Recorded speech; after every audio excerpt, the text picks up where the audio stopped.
एक तरफ वज़ीर आला उमर अब्दुल्ला की जानिब से बयान जहां उन्होंने कहा है कि मेरिट की बुनियाद पर उन्हें दाखिला मिला है, लेकिन दूसरी तरफ से माता वैष्णो देवी संघर्ष समिति ने श्राइन बोर्ड के जरिए इंतजाम मेडिकल कॉलेज पर कहा है कि सिर्फ एक कम्युनिटी के तलबा को तरजीह देने पर उन्होंने एतराज़ किया है कि सिर्फ मुस्लिम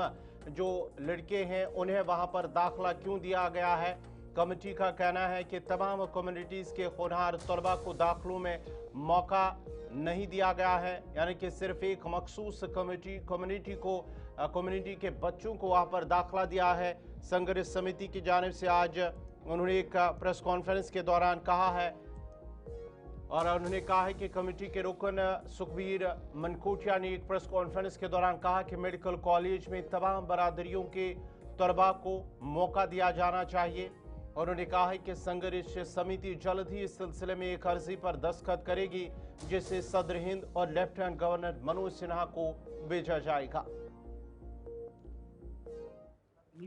जैसे कि आपको मालूम है कि अपनी श्री माता वैष्णो देवी श्राइन बोर्ड द्वारा एक कॉलेज चलाया जाता है जो कि सनातन धर्म द्वारा जो भेंट वगैरह चढ़ती हैं अपने माता वैष्णो देवी मंदिर में, उसके द्वारा स्पॉन्सर, उसकी डोनेशन से चलता है। वहाँ पे कुछ एक एडमिशन्स का मुद्दा आया जिसमें 50 टोटल वैकेंसीज निकाली गई और उन वैकेंसीज को जो अच्छे मेधावी छात्र हैं सभी को वो अपॉर्चुनिटी नहीं मिली। वो क्यों उसको गुप्त रखा गया इसके बारे में हम तो नहीं कुछ भी कह सकते हैं, या आप मीडिया के लोग अच्छे तरीके से इसकी छानबीन कर लोगे कि क्यों रखी गई। लेकिन 50 में से 42 वैकेंसी एक ही समुदाय विशेष को दी गई, जो कि हमारा ये नहीं होना, हमें चाहिए कि सभी को इक्वल अपॉर्चुनिटी मिले, वो उससे हम बहुत आहत हैं। और दूसरा ये है कि जो अपना मेडिकल कॉलेज है वो माता वैष्णो देवी श्राइन बोर्ड द्वारा चलाया जाता है, वो सनातन धर्म के लोगों के द्वारा दी गई डोनेशन है, तो उनकी भी किसी हद तक आस्थाएं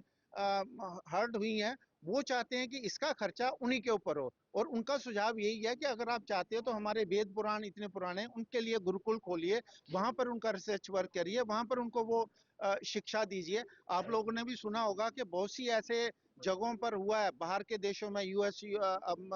लंदन, बाकी देशों में हमारे जो ग्रंथ हैं उनमें से कुछ चीजें चोरी की जाती हैं, उनको वो अपना पेटेंट लगा करके दुनिया में बेच देते हैं। लेकिन अगर हमारा साहित्य इतना पुराना है, हमारा इतिहास इतना पुराना है, तो क्यों ना वैसे ही इंस्टीट्यूट खोले जाएं ताकि हम अपनी जो हमारी धरोहर है उसको बचा करके रख सकें। धन्यवाद। हम एक पटिशन साइन करेंगे, पटिशन बनाएंगे, जो जम्मू कश्मीर के जितने भी संगठन हैं और प्रबुद्ध नागरिक हैं उनके द्वारा साइन की जाएगी। ये पटिशन प्रेसिडेंट ऑफ इंडिया, हम अपने हमारे आदरणीय लेफ्टिनेंट गवर्नर साहब और हेल्थ मिनिस्टर को ये पटिशन यहाँ से साइन करके की भेजी जाएगी, और उसके बाद चरणबद्ध तरीके से हमारे आगे आगे कार्रवाई होती है।